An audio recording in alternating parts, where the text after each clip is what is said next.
기도하겠습니다. 다리가 불편하지 않으시면 함께 일어나 주시길 부탁드립니다.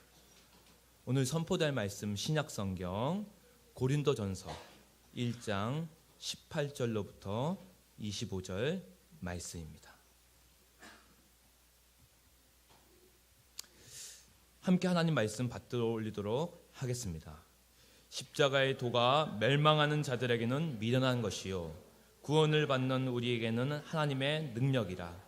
기록된 바 내가 지혜 있는 자들의 지혜를 멸하고 총명한 자들의 총명을 폐하리라 하였으니 지혜 있는 자가 어디 있느냐 선비가 어디 있느냐 이 세대의 변론가가 어디 있느냐 하나님께서 이 세상의 지혜를 미련하게 하신 것이 아니냐. 하나님의 지혜에 있어서는 이 세상이 자기 지혜로 하나님을 알지 못하므로 하나님께서 전도에 미련한 것으로 믿는 자들을 구원하시기를 기뻐하셨도다. 유대인은 표적을 구하고 헬라인은 지혜를 찾으나 우리는 십자가에 못 박힌 그리스도를 전하니 유대인에게는 거리끼는 것이요 이방인에게는 미련한 것이로되 오직 부르심을 받은 자들에게는 유대인이나 헬라인이나 그리스도는 하나님의 능력이요 하나님의 지혜니라. 하나님의 어리석음이 사람보다 지혜롭고 하나님의 약하심이 사람보다 강하니라. 아멘. 자리에 착석해 주십시오. 오늘 특별히 하나님 말씀 선포하시는데 하나님의 교회예요. 복음으로 더욱 새롭게 되라는 말씀으로 선포해 주신 강사님을 소개하겠습니다. 지금 현재 태능교회에서 담임 목사님으로 섬기고 계신 우리 박상준 목사님이십니다. 우리 귀한 목사님께 말씀을 환영하는 의미로 감사의 의미로 격려의 박수 환영의 박수 올려드리도록 하겠습니다.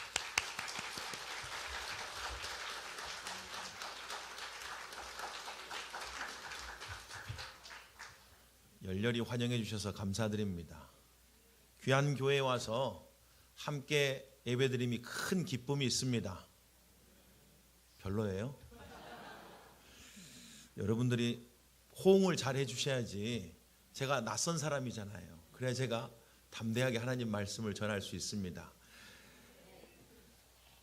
감사해요. 그분들은 은혜가 2배로 넘치시기를 주님의 이름으로 축복합니다. 여러분의 교회가 예수 그리스도의 복음으로 굳게 세워져 간다는 소식을 들을 때마다 큰 기쁨이 있습니다. 근데 와서 보니까 정말 여러분의 그 찬양이 얼마나 뜨거운지 제가 찬양을 함께 하다가 제가 눈물이 나고 감동을 받았습니다. 함께 찬양할 수 있다는 게 큰 기쁨이 됐습니다. 여러분의 교회가 복음으로 날로 새롭게 되시기를 주님의 이름으로 축복합니다. 여러분 우리 주님 되신 예수님을 사랑하십니까? 조금만 더 크게 해주세요. 이게 작으면 제가 굉장히 부담스러워요. 왜냐하면 그 다음부터는 하나님 말씀인데 우리 주님 안 사랑하면 제가 하나님 말씀을 담대하게 전하기가 쉬울까요? 어려울까요? 여러분 주님 사랑하시죠? 아멘. 그럼요. 그래서 제가 이제 담대하게 여러분에게 하나님 말씀 전하기를 원합니다. 베스트셀러 작가인 켄 가이어가 묵상하는 삶이라는 책을 썼는데 그 책에 보면 이런 이야기가 적혀 있습니다. 랍비가 서재에서 책을 보고 있었어요. 한참 책을 보고 있는데 누가 똑똑똑하고 안으로 들어옵니다. 제자 한 명이 들어온 겁니다. 그러면서 그 제자가 그 랍비를 보고 이렇게 이야기를 합니다. 랍비님, 선생님, 제가 선생님을 얼마나 사랑하는지 정말 말씀드리고 싶어서 제가 찾아왔습니다. 이렇게 이야기를 했습니다. 얼마나 좋은 의도로 왔어요. 그렇죠? 그랬더니 책을 보고 있던 이 랍비가 책을 내려놓고 안경 너머로 이렇게 보면서 그 제자에게 이렇게 물어봅니다. 그래? 그러면 내가 진짜 싫어하는 게 뭔지 아냐? 이렇게 물어봐요. 내가 진짜 싫어하는 게 뭐니? 라고 물어봤습니다. 얼마나 당황스럽습니까? 나 랍비 사랑한다고 왔는데 내가 제일 싫어하는 게 뭐야? 이렇게 물어보니까 너무 당황했어요. 우물쭈물 어떻게 말할 줄 몰랐습니다. 네? 뭐라고요? 물어봤더니 내가 정말 미워하고 싫어하는 게 뭐야? 라고 또 물어봅니다. 그래서 어쩔 수 없이 이 제자가 모르겠습니다 라고 그렇게 대답을 했다고 합니다. 그러자 이 랍비가 이렇게 말합니다. 내가 싫어하고 미워하고 아파하는 것을 모르면서 어떻게 네가 나를 사랑한다고 말할 수 있냐라고 말해봐요. 여러분 이 말에 굉장한 의미가 있다고 저는 생각합니다. 여러분 주님 사랑하신다고 말씀하셨잖아요. 그렇죠? 그럼 정말 주님이 진짜 싫어하시고 미워하시는 게 뭘까요? 주님을 정말 가슴 아프게 하는 게 뭘까요, 여러분? 근데 우리는 잘 이렇게 안 생각해 봅니다. 주님이 그냥 좋아하는 게 뭘까 해서 찬양 좋아하시지, 기도 좋아하시지, 예배 좋아하시고 섬기는 거 좋아하시지. 우리는 항상 이런 쪽으로만 생각을 해요. 부부 생활할 때도 이런 쪽으로만 생각합니다. 내 남편은 이런 거 좋아하고 내 아내는 이런 거 좋아해.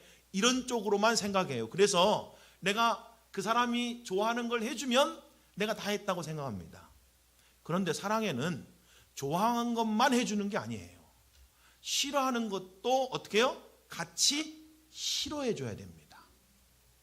관계가 훨씬 더 견고해지지 않는 이유가 여기 있습니다.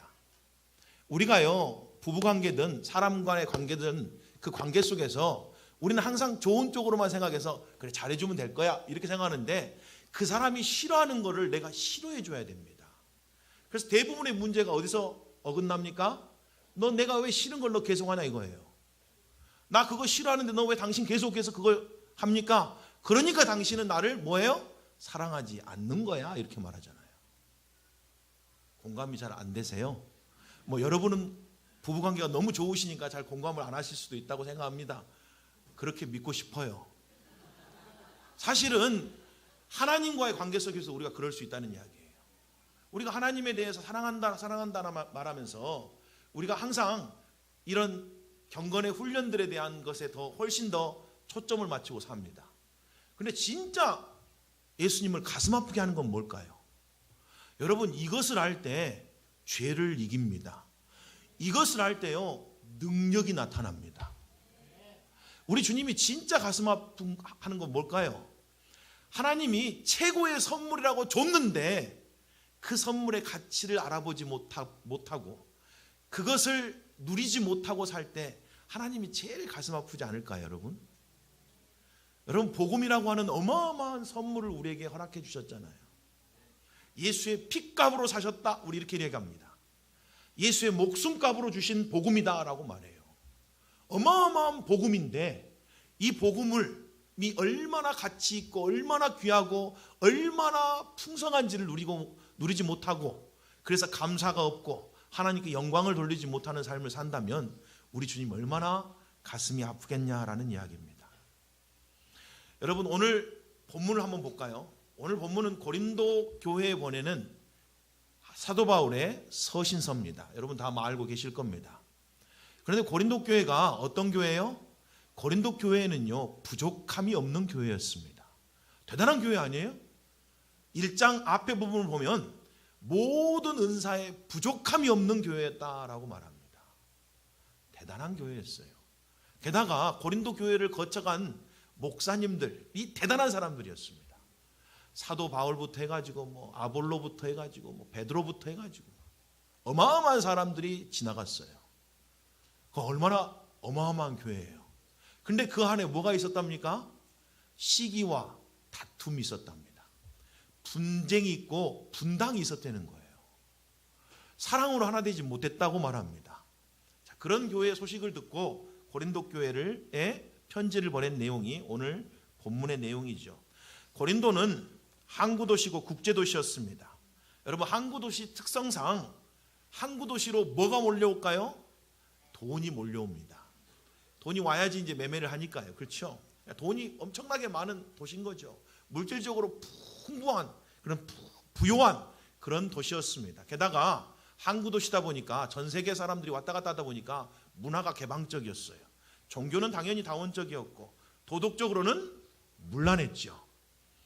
오죽하면 당시에 고린디안이라고 하는 말이 야, 고린도같이 음란한 사람 이런 뜻으로 쓰였겠습니까? 그런 곳에 하나님의 복음이 전해지고 그래서 하나님의 교회가 세워지고 하나님의 은혜가 부어지면서 하나님의 교회가 부흥하기 시작합니다. 그래서 사실은 고린도 교회는 굉장히 큰 교회로 부흥합니다. 게다가 아까 말씀드린 것처럼 모든 은사에 부족함이 없는 교회였습니다. 그런데 예수님이 사도 바울이 떠나고 난 뒤에 얼마 후에 고린도 교회가 서서히 변질되어 갔습니다.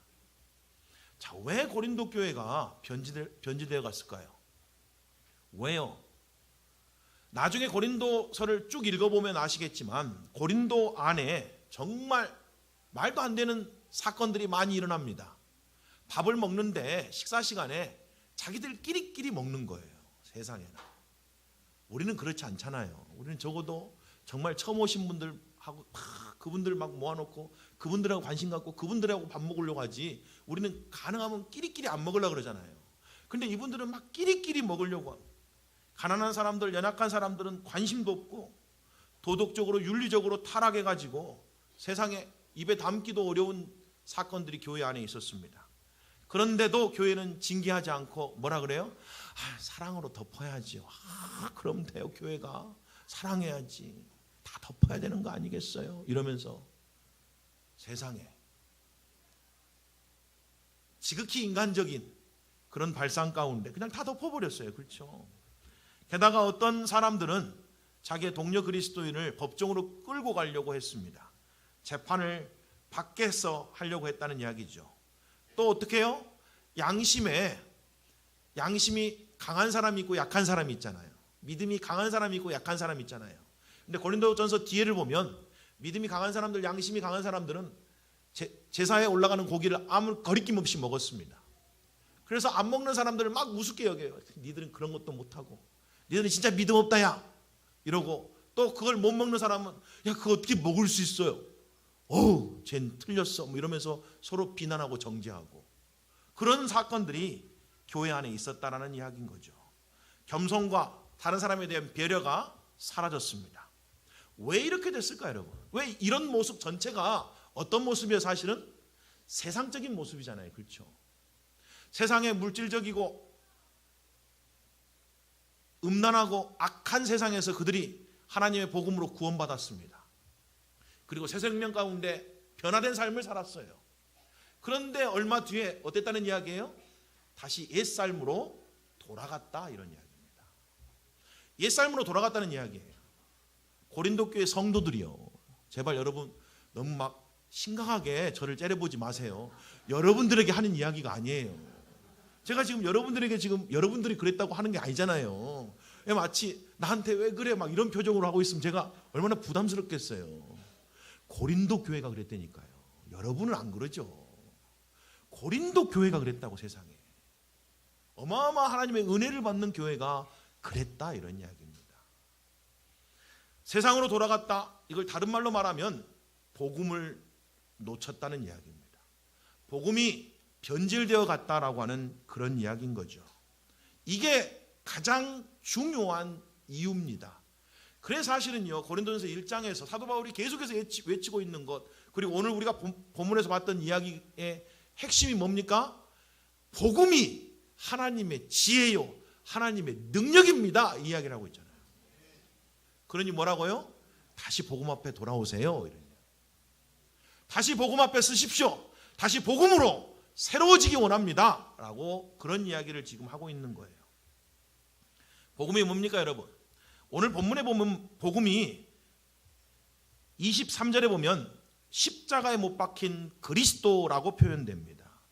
그리고 24절에 보면 그리스도는 하나님의 능력이요 하나님의 지혜다라는 표현이 있어요. 그래서 복음은 십자가에 못 박히신 그리스도고 복음은 곧 그리스도입니다. 오늘 본문이 그렇게 이야기하고 있다는 이야기예요. 그걸 놓쳤다는 이야기죠. 자, 여러분들 복음 다 알고 계시잖아요. 뭐 여기는 원체 복음적이니까요. 제가 여러분의 담임 목사님인 김경서 목사님을 정말 좋아하고 존경합니다. 그분은 정말 복음에 대한 열정이 특심하신 분입니다. 제가 언제나 따라가고 싶고 언제나 함께하고 싶은 분이에요. 만나면 복음으로 이야기하면 정말 큰 기쁨이 있습니다. 게다가 지난주에는 우리 김경성 목사님이 총체적 복음 세미나로 3일 동안 저를 가르쳐 주셔서 얼마나 기뻤는지 몰라요. 막 그런 말씀을 듣고 있는 여러분이니 굳이 제가 뭐 복음 이야기를 안 해도 될 것 같아요. 우리 주님이 우리를 위해 십자가에 죽으시고 약속하신 대로 3일 만에 부활하셨다는 이 이야기, 이게 복음의 핵심이잖아요. 근데 이 복음의 이야기를 어떻게 듣느냐에 따라서 우리의 인생이 바뀝니다. 그렇죠. 이 복음을 어떻게 듣고 받아들이냐에 따라서 우리가 사망에서 생명으로 옮겨져요. 어둠의 자식에서, 마귀의 자식에서 하나님의 자식으로 변합니다. 자, 우리 이건 다 알고 있어요. 그렇죠? 이건 다 알고 있습니다. 그런데 이 복음이 그 정도만 아니다, 이런 이야기예요. 자, 오늘 본문 18절은 여러분 성경 다 있으면, 요즘은 하도 스크린이 있어가지고 성경 잘 안 보시더라고요. 그래도 괜찮습니다. 괜찮아요. 귀만 열어놓으시면 감사하겠습니다. 18절에 보니까 십자가의 도가 멸망하는 자들에게는 미련한 것이요 구원을 받은 우리에게는 하나님의 능력이다라고 말합니다. 여기 보니까 멸망하는 자들, 구원받는 우리라는 표현이 나오죠. 이 표현이 문법적으로 시제적으로는 현재 분사형입니다. 다른 말로 말하면 계속되는 이야기라, 이런 이야기예요. 계속적 용법으로 쓰인다는 이야기입니다. 우리가 구원 이야기라면 나 과거에 구원 받았어요, 이런 이야기 자주 하잖아요. 그렇죠? 그리고 또 어떤 이야기예요? 언젠간 우리가 미래에 구원 받을 겁니다, 이런 이야기도 우리 자주 합니다. 그런데 이 구원이, 이 복음이 지금 이 땅에서, 지금 이 시간에 우리에게 어떤 역할을 하는지 잘 우리가 생각해 보지 않습니다. 그래서요, 대개 복음을 소리예요. 여러분 많이 들어보셨겠지만 복음이 마치 기차 티켓인 것처럼 한번 끊으면 끝났어, 이렇게 생각하는 사람이 의외로 많잖아요. 그렇죠? 그런데 오늘 본문은 뭐라고 말해요? 십자가의 도가 구원받는 성도에게는 지금도 변함없이 하나님의 지혜요, 하나님의 능력이다라고 말하는 거란 이야기예요. 그리고 반대로 구원받지 못한 사람들에게는요, 멸망하는 사람들에게는 여전히 변함없이 뭐예요? 미련하는 거래요. 여러분이 만약에요, 복음을 미련하게 여기면, 어리석게 여기면 어느 쪽에 속해 있을까요? 대답을 하지 마세요. 시험 들어요, 제가. 대답을 하지 마시고 속으로만. 근데 여러분이 만약 구원받는 성도라면 복음을 어떻게 생각하고 살아야 된다는 이야기예요, 여러분. 변함없이 복음만이 하나님의 지혜고 하나님의 능력입니다, 이렇게 생각하고 살아야 된다는 이야기예요. 자, 제가 질문 하나 하겠습니다. 사람은 바뀔까요? 안 바뀔까요? 오늘 보니까 결혼 막 하신 두 커플이 있더라고요. 결혼 막 하신 분들은 바뀐다고 생각해요. 그래서 어떻게든지 바꿔보려고 그러잖아요. 근데 이제 안타까운 사실은 뭐예요? 한 30년, 40년 되면 사람은 안 바뀌어요, 목사님, 이래요. 그게 좀 우리의 안타까움인데, 자유지간 사람은 바뀔까요? 안 바뀔까요? 안 바뀌면 여기 계시면 안 돼요.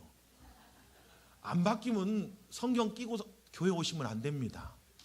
그렇잖아요. 안 바뀐다고 생각하는데 여기 앉아있으면 뭐예요? 안 바뀔 건데.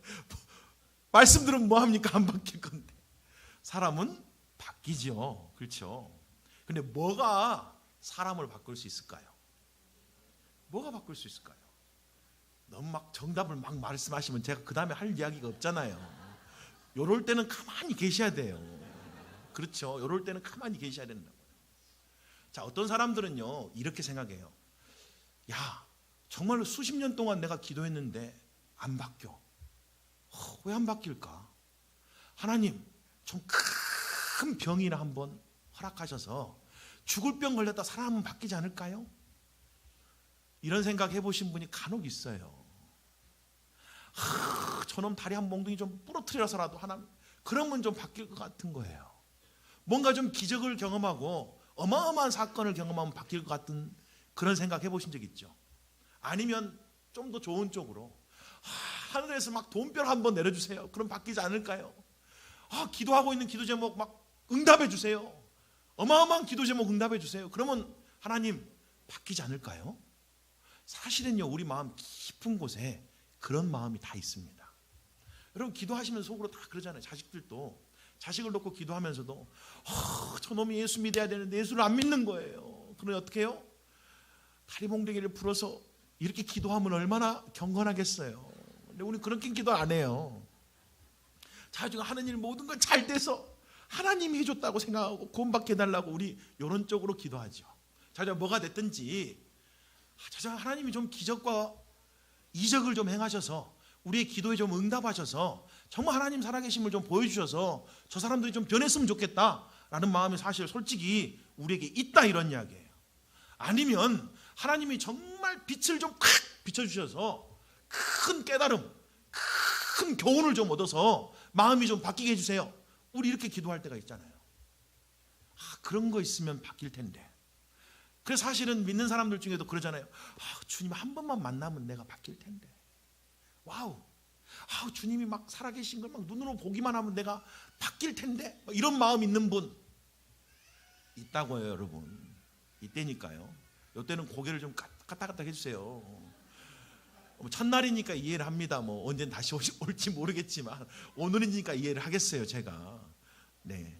자, 22절에 보니까 이런 이야기가 있어요. 유대인은 표적을 구하고 헬라인은 지혜를 찾으나. 이런 사람들에게 십자가의 도만이 하나님이 우리를 변화시키는 능력이다, 지혜다라고 말하면 뭐라고 반응할까요? 23절에 나와 있잖아요. 자, 유대인들은 뭘 구해요? 표적을 구합니다. 헬라인들은 지혜를 구해요. 자, 이런 사람들에게 하나님의 복음만이 능력이고 지혜입니다. 그 복음만이 사람을 바꿔요. 당신의 남편과 자녀를 바꿀 겁니다. 이렇게 말하면 이 사람들이 뭐라고 반응한대요? 이렇게 반응한답니다. 우리는 십자가에 못 박힌 그리스도를 전하니 유대인에게는 거리끼는 것이요 이방인에게는 미련한 것이다 라고 말해요. 거리끼고 미련한 것이래. 이게 뭔 말이에요? 듣기 싫어. 또 복음이네. 다른 거 없어요. 다른 거. 가정생활을 잘하는 6가지 방법, 이런 거 좀 알려주세요. 자녀를 양육하는 12가지 방법, 이런 걸 알려달라니까요. 기도 응답 받는 10가지 방법, 이런 거 가르쳐야지. 또 복음이냐고요. 지겨워라. 다 안 되니까요. 다 알아요. 듣기 싫다 이거예요. 거리끼는 것이다 라는 말의 의미가 바로 그렇다는 거예요. 자, 오해하지 마세요. 지금 여러분한테 하는 이야기가 아니에요. 고린도 교회 성도들이 그랬다는 이야기예요. 고린도 교회 성도예요. 우리가 아니고 여러분들이 아니고. 여러분, 유대인들은요, 여러분이 아시고 계신 것처럼 로마의 압제 가운데 지금 살고 있었잖아요. 그러니 유대인의 소망이 뭡니까? 로마로부터 해방되는 거였습니다. 그래서 이 유대인들이 메시아를 기다리고 있었는데 어떤 메시아예요? 로마로부터 자기들을 해방시켜줄 메시아, 마치 다윗과 같은 장군, 그런 왕을 기다리고 있었습니다. 근데 예수님이 와가지고 진짜 메시아 같았는데 어떻게 됐어요? 십자가의 길을 가시는 거예요. 고난의 길을 가시는 거예요. 그리고 나서 어떻게 해요? 로마의 병사들에 의해서 십자가에 못 박혀 죽으셨습니다. 그러니 이게 마음이 얼마나 불편하겠어요. 자기들이 이제까지 기다렸던 메시아가 아닌 거예요. 아니, 그런 메시아는 쳐다보고 싶지 않는 거예요. 제가 작년이 아니고 올해 1월에 팔레스타인 이스라엘을 갔다 왔거든요. 선교로. 팔레스타인 이스라엘 갔다 왔는데 제가 이 유대인들 이야기를 듣고 깜짝 놀랐습니다. 유대인들이 이 구약을 정말 사랑하거든요. 구약 성경을 진짜 매일 읽습니다. 그리고 막 자녀들하고 막 이렇게 토론하고 막 그런 게 회당에서 일상입니다. 그런데 유대인들이 절대 읽지 않는 금서가 있대요. 처음 들어보셨죠? 어딜까요? 이사야서 53장. 절대 읽으면 안 되고 봐서도 안 되는 성경이라는 거예요. 왜요? 싫다 이거예요. 고난당하신 종 메시아, 그런 메시아는 싫어요. 우리가 원하는 메시아, 기적과 이적을 행할 수 있는 메시아, 하늘에서 만나를 내려줄 수 있는 메시아, 우리는 그런 메시아 원하지 막 고난당하고 막 십자가 가고 이런 메시아는 싫어요. 이런 이야기예요, 여러분. 싫다 이거예요. 근데 현대 유대인 같은 그리스도인이 있을까요, 없을까요? 예수님을 쫓아가는데 그런 거 싫다 이거예요. 십자가 고난, 그런 건 싫어요. 우리에게 좀 잘 된다는 이야기, 성공한다는 이야기, 복 받는다는 이야기, 정말 축복받는다는 이야기, 좀 그런 이야기 좀 해주세요. 정말 십자가 짜증나. 이런 사람이 있다 없다? 여러분만 생각하십시오. 그리고 또 어떤 사람들이 있을까요? 헬라인 같은 사람은 있을까요, 없을까요? 여러분, 헬라인 같은 사람을 다른 오늘 본문 성경에 보면 23절에서는 이방인이라고 바꿔놨습니다. 그러니까 헬라인이 이방인인 것이죠. 그리고 이방인 안에는 우리 모두가 다 포함되어 있는 거잖아요. 헬라인들은 어떤 사람이에요? 지식을 숭배하는 사람들입니다.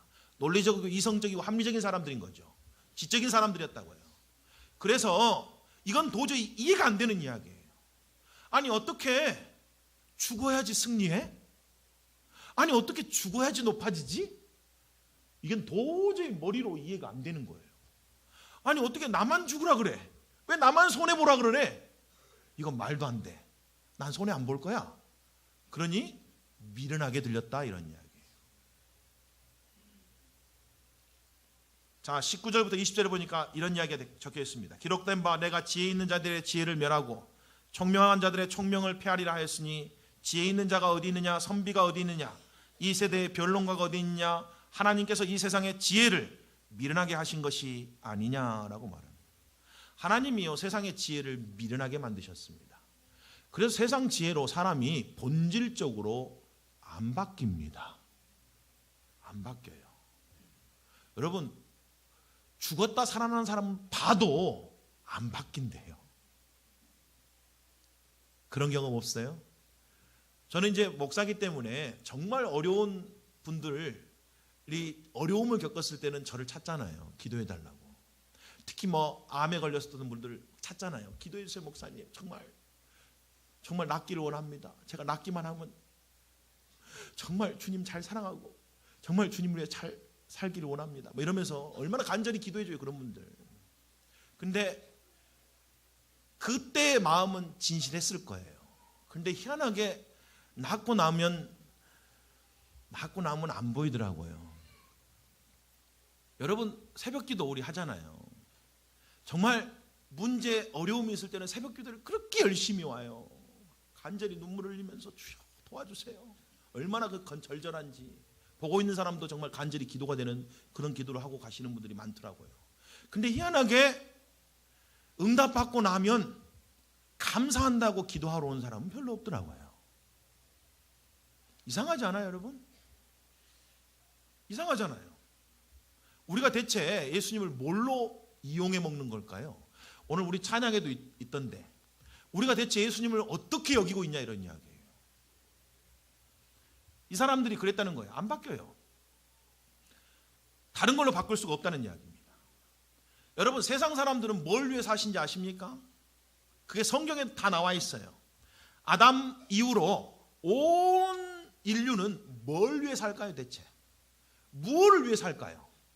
고린도후서 5장 15절에 보면 이런 말씀이 있습니다. 그가 모든 사람을 대신하여 죽으심은 살아있는 자들로 하여금 다시는 그들 자신을 위하여 살지 않고, 이게 핵심입니다. 다시는, 이 말은 전에는 뭔가 다르게 살았다는 이야기예요. 전에는 어떻게 살았어요? 그들 자신을 위해 살았다, 이런 이야기. 모든 자연적인 인간은 누구를 위해 살아요? 자기 위해 살아요. 자기 위해 삽니다. 그게 사람의 가장 깊은 본성입니다. 자기를 위해 살고 싶어요. 자기를 위해서 결혼하고, 자기를 위해 애 낳고, 자기를 위해 성공하고 싶고, 자기를 위해 명예와 지위를 얻고 싶고, 심지어 자기를 위해 예수를 붙들고 싶고, 자기를 위해 살고 싶은 게 우리 인간의 가장 근본적인, 어떤 의미에서는 죄성입니다. 이사야서 53장 6절 여러분 다 아시죠? 우리는 다 양 같아서 각기 어디로 갔어요? 제 길로 갔거늘. 이게 죄입니다. 우리는 우리가 하고 싶은 대로 하고 싶어요. 우리 원대로 하고 싶은 거예요. 이게 우리의 죄의 본성이잖아요. 아담이 하나님 필요 없어요, 내가 하나님 되고 싶어요, 이게 죄를 지었던 원인 아닙니까? 그리고 그 뒤로 계속 모든 사람들이 다 자기 마음대로 하고 싶은 거예요. 그래서 성경이 말하는 죄는 자기 마음대로 하는 게 죄입니다. 무슨 특별하게 나쁜 짓, 불법 저지르는 것보다 내 마음대로 하는 것, 특별히 하나님 없이 살아가는 게 죄라는 이야기예요. 그래서 내가 기분 나는 대로, 내 성질대로 살고, 내 쾌락대로 살고, 내 욕망대로 살아가고, 내가 원하는 대로 살아가고, 이 모든 것들이 다 죄라, 이런 이야기예요. 야고보서 4장에 보면 그게 진짜 정확하게 기록되어 있는데 오늘은 시간이 없으니까 여러분에게 다 말씀드릴 수는 없지만 거기 보면 어떤 사람이 장사하러 가잖아요. 그렇죠? 근데 자기가 모든 걸 다 계획해요. 근데 그게 죄랍니다. 왜요? 그 안에 누가 없어요? 하나님이 없어요. 그리고는 자기 마음대로 내가 1년 동안 가서 큰 도시에 가서 돈 엄청나게 벌고 와야지 이런다는 거예요. 그게 죄다라는 이야기가 쭉 나오니까 한번 나중에 읽어보시길 바랍니다. 자연적인 인간들은 자기가 생각하고 판단하고 결정하고 행동한다는 이야기예요. 그러니 그리스도와 함께 죽고 예수의 생명으로 살아라 이 말이 얼마나 어렵겠냐고요. 아니 솔직히요 죽기보다 싫은 이야기인 거예요. 네가 죽어야 돼 이러니 뭐 누가 좋아하겠어요? 너 죽어야 된다 이러니까. 그리고 산다 이 말은 잘 안 들려요. 우리가요 죽어야 산다 그런데 항상 우리의 관점은 어디 있어요? 죽으라는 데 있어요. 그래서 왜 죽어야 되냐는 거예요. 산다는 이야기는 잘 안 듣고 죽으면 산다 그랬는데 산다는 이야기는 안 듣고 죽는다 죽어야 된다 이 말만 들으니까 엄청 부담스럽고 복음 앞에 서기가 싫은 거죠. 그래서 거리껴지는 거라는 이야기예요. 여러분 우리 다 알고 있잖아요. 요한복음 12장 24절에 보니까 한 알의 밀알이 땅에 떨어져 죽지 아니하면 한 알 그대로 있고 죽으면 많은 열매를 맺느니라. 처음 들어보셨어요? 아니시죠? 우리 다 알고 있잖아요. 한 알의 밀알이 땅에 떨어져서 그대로 있으면 그대로 있는 거고 그렇죠? 근데 이게 죽으면 뿌리가 내리고 잎사귀가 나서 많은 열매를 맺게 된다는 거 우리 다 알고 있지 않습니까? 오늘 본문 25절도 이렇게 되어 있어요. 하나님의 어리석음이 사람보다 지혜롭고 하나님의 약하심이 사람보다 강하니라. 여러분이 하나님이 지금 지혜가 없어서 우리한테 죽어야지 승리하고 죽어야지 열매 맺는다 지금 이런 이야기 하셨겠어요? 근데 우리는요 헬라인이잖아요. 이방인이잖아요. 우리는 굉장히 우리 스스로 똑똑해요. 우리 스스로 굉장히 지혜롭다고 생각합니다. 아이 그건 아니지. 아이 장사할 때는 그건 아니죠. 아이 부부상관할 때는 그건 아니지. 아이 애 키울 때는 그건 아니지. 우리는요 너무 똑똑한 게 탈입니다. 그래서 도리어 하나님의 지혜를 우습게 여긴다 이런 이야기예요. 하나님의 지혜를 우습게 여긴다고요. 복음이 하나님의 지혜고 복음이 하나님의 능력이다 이 말을 우리 스스로가 대놓고는 아닌데 우리 스스로가 마음으로 별것 아닌 것처럼 여긴다는 이야기예요. 그래서 그렇게 안 살아요. 그리고 그렇게 안 살고는 뭐라고 말해요? 예수님 믿어도 별것 없던데요. 예수님 믿어도 뭐 특별한 일 안 일어나던데요. 쟤는 예수님 믿었는데 왜 안 변하는 거예요? 교회 가서 열심히 봉사도 하고 뭐 열심히 공부도 한다 그러는데 안 변하는 것 같아요. 예수님 믿어도 아무것도 아닌 거 아니에요? 이런 사람들이 얼마나 많은지 아세요? 그렇다는 이야기예요. 우리가 엉뚱하게 살아놓고 복음은 단순히 구원받을 때 필요한 그 정도의 이야기인 걸로 착각하고 살아놓고 그리고 나머지 신앙생활한 거는 앵칸 복음하고 상관없이 살다가 그냥 우리가 정말 여기 나와 있는 유대인들처럼 기적과 이적을 구하고 헬라인처럼 지혜를 구하며 살아가다가 뭔가 특별한 거 없을까? 뭔가 특별한 가르침 없을까? 성경 안에서 뭔가 특별한 지혜가 없을까? 우리 늘 그런 거에나 관심 있지. 복음이 하나님의 지혜고 능력입니다. 이런 말을 하면 처음부터 딱 닫잖아요. 다 알아? 다 아는 이야기 또 하시는구나. 그럼 다 알지 뭐. 우리 위해서 죽으시고 부활하신 이야기 다 아는 이야기 아니에요? 이러고 귀를 딱 닫아버린다는 이야기예요. 그게 문제였다는 이야기예요. 그러다 보니까 서서히 고린도 교회가 어떻게 해요? 복음의 능력을 상실하게 됩니다. 그리고 그 능력이 상실된 그곳에 뭐가 들어온다고요? 세상의 가치관과 세상의 지혜가 들어왔다는 이야기예요. 세상은 자기를 높이라 그러잖아요. 그러니까 고린도 교회가 서로 자기들이 최고로 잘났다고 자랑한 거예요. 야, 우리 스승이 누군지 알아? 바울이야. 야, 우리 스승은 아볼로인데? 우리 스승은 게바인데? 난 게바 밑에서 배웠어. 아니, 나는 아볼로 밑에서 배웠어. 너 무시하지 말아라. 내가 얼마나 잘 배운 줄 알아?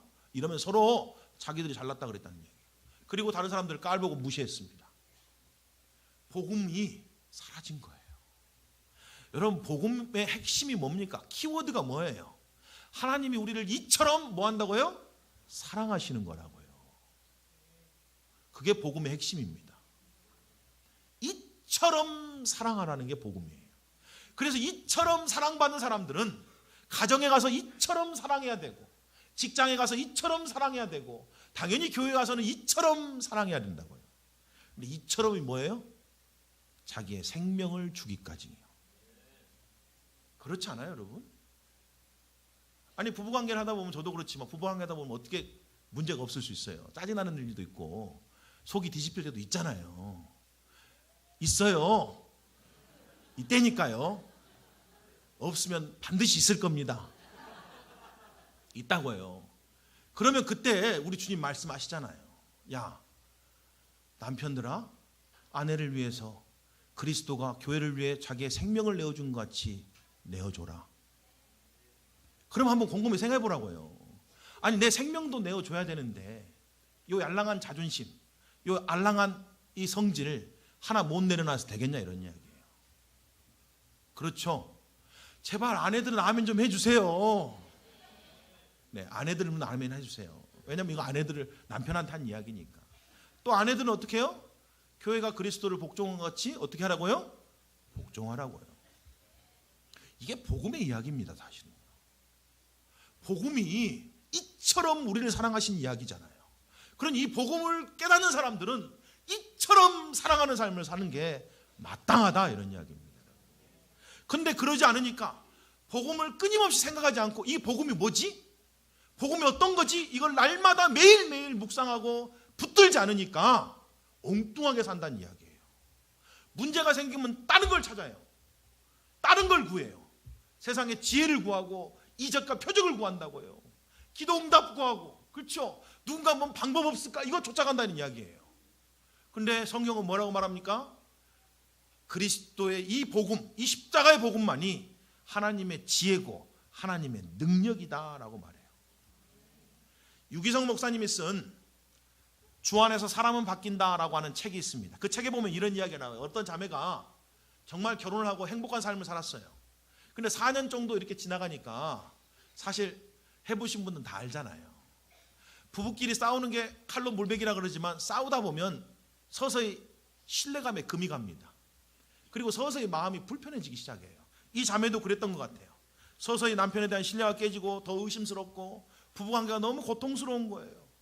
그래서 이 자매가 그래도 믿음이 있고 신앙이 있으니까 주님 앞에 나와서 기도하기 시작합니다. 주님, 좀 도와주세요. 뭐 기도할 때 뻔하게 기도했겠죠. 남편을 뭐 뜯어 고쳐주든지, 그렇죠. 이 관계를 어떻게 해결해주든지 뭐 그렇게 기도하지 않았겠어요. 계속 기도했어요. 응답 없고 또 계속 기도합니다. 근데 어느 날 주님이 감동을 주시는 거예요. 이렇게 주시는 겁니다. 야, 너 왜 남편만 바라보고 사냐? 너와 네 남편 사이에 내가 있다는 걸 왜 못 봐? 그러면서 이 자매가 깨닫기 시작합니다. 야, 진짜 문제는 내가 주님 바라보지 않고 남편 바라보고 산 거구나. 이걸 깨닫다는 이야기예요. 그리고 그 다음부터는 주님 바라보기로 결단합니다. 주님 바라보니까 어떻게 해요?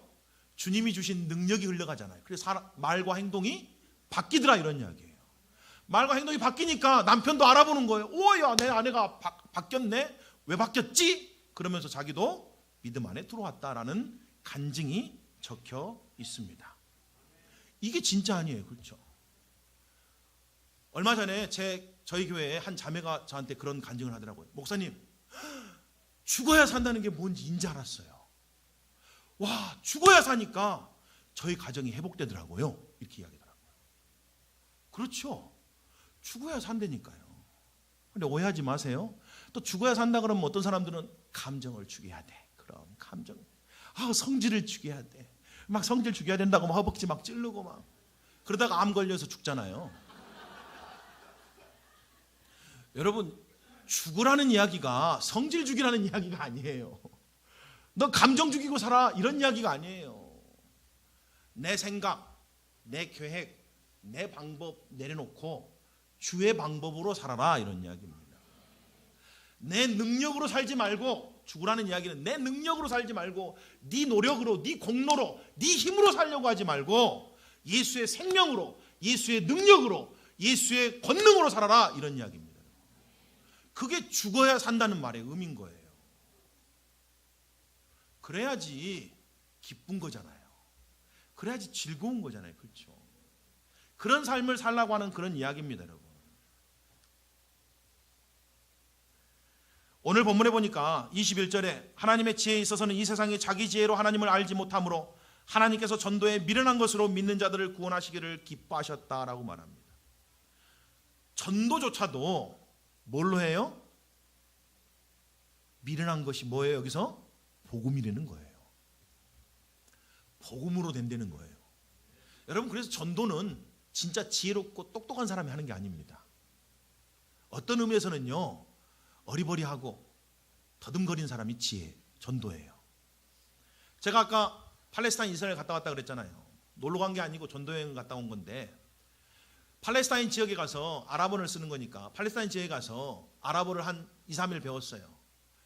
책자도 있고 막 뭐 아람어 배워봐야 아람어가 세상에 제일 어려운 단어랍니다. 배워봐야 얼마나 유창하게 하겠습니까? 복음에 대해서 간단히 배워놓고 갔어요. 그리고 정말 무슬림 마을에 가서 그들에게 복음을 전했습니다. 더듬더듬 거리면서 뭐 말 같지도 않은 이야기를 하면서 예수가 당신을 사랑하십니다. 당신을 위해서 죽으시고 부활하셨어요. 이 예수가 메시아입니다. 이 예수를 믿으면 생명을 얻습니다. 구원받습니다. 구원받아야 됩니다. 라고 했더니 눈물을 쫙 흘리면서 믿게 되는 거예요. 놀랍죠? 저희 팀에 한 분이 유대인들이 제일 싫어하는 게 뭐라고요? 예수가 메시아인 게 제일 싫어요. 근데 이분이 담대하게 거리를 지나가면서 100% 유대인들만 사는 마을인데 거리를 지나가면서 예수와 메시아, 예수와 메시아 이렇게 외친 거예요. 누가 듣든지 안 듣든지. 근데 마음으로 안 듣죠. 그런데 한 청년이 반응을 하더랍니다. 우리 집으로 잠깐 들어오십시오. 당신이 전하는 예수가 뭡니까? 근데 뭐 히브리를 알아요? 모르잖아요. 대충 더듬거리면서 예수가 하나님의 아들이다. 니들이 그토록 기다렸던 메시아야. 그분이 너희를 위해서 죽으시고 부활했다. 그분 믿으면 구원 받는다. 라고 그랬더니 믿겠다고 그 자리에서 결단하고 예수를 영접하더라는 겁니다. 여러분, 우리가요, 우리의 능력과 우리의 힘으로 전도하는 것도 아니라는 거예요. 여러분의 교회에 복음이 충만하는 것 제가 듣고 알고 믿습니다. 여러분, 계속해서 복음으로 새롭게 되십시오. 여러분, 복음으로 새롭게 된다는 말을 이 사도 바울이 고린도 교회에 보낸 핵심적인 내용입니다. 너희의 모든 문제는 다른 문제가 아니야. 복음에서 떠난 문제다. 그리고 이 모든 문제를 해결하는 방법은 다른 데가 있는 게 아니야. 다시 복음을 붙잡는 거야. 다시 복음으로 날마다 너희들 마음이 새롭게 될 때 변화가 일어난다. 그리고 주님 기뻐하신 뜻이 너희 교회 가운데 온전히 이루어질 거야. 지금 그 이야기를 하고 있는 겁니다. 여러분, 정말 복음이 하나님의 지혜고 능력인 걸 믿습니까? 그러면 여러분, 매일매일 복음 붙드십시오. 매일매일 복음을 더욱 힘써 사랑하시고 묵상하시고 그 복음이 내 삶에 정말 살이 되고 피가 될 수 있도록 여러분, 그렇게 복음과 함께하는 삶을 살아야 된다는 이야기예요. 근데 이 복음이 누구라고요? 예수님이라고요. 여러분, 예수님 사랑하시죠? 예수님이 제일 가슴 아파하는 게 뭘까요? 자신의 핏값으로 사신 이 복음을 값없이 거저 우리에게 주셨는데, 이 어마어마한 복음을 받고도 이 복음 안에 감춰져 있는 무궁무진한 하나님의 선물과 하나님의 축복을 경험하지도 못하고 사는 것처럼 막 가슴 아픈 게 있을까요? 여러분, 요한복음 10장 10절이 뭐라고 말합니까? 내가 온 것은 양으로 생명을 얻게 하고 그 다음에 뭐예요? 더 풍성히 누리게 하려 함이라. 더 풍성한 삶, 더 풍성한 가정, 더 풍성한 교회, 더 풍성한 하나님 나라. 누구 때문에요? 복음이신 예수님 때문에 날마다 누려가시기를 주님의 이름으로 축복하고, 41주년 맞은 여러분 축복합니다. 여러분의 45주년, 50주년에는 어마어마한 일들이 일어나기를 주님의 이름으로 축복합니다. 그렇게 되실 것을 주님의 이름으로 축복하고 말씀을 맺겠습니다. 우리 다 같이 일어나셔서 함께 찬송하시겠습니다.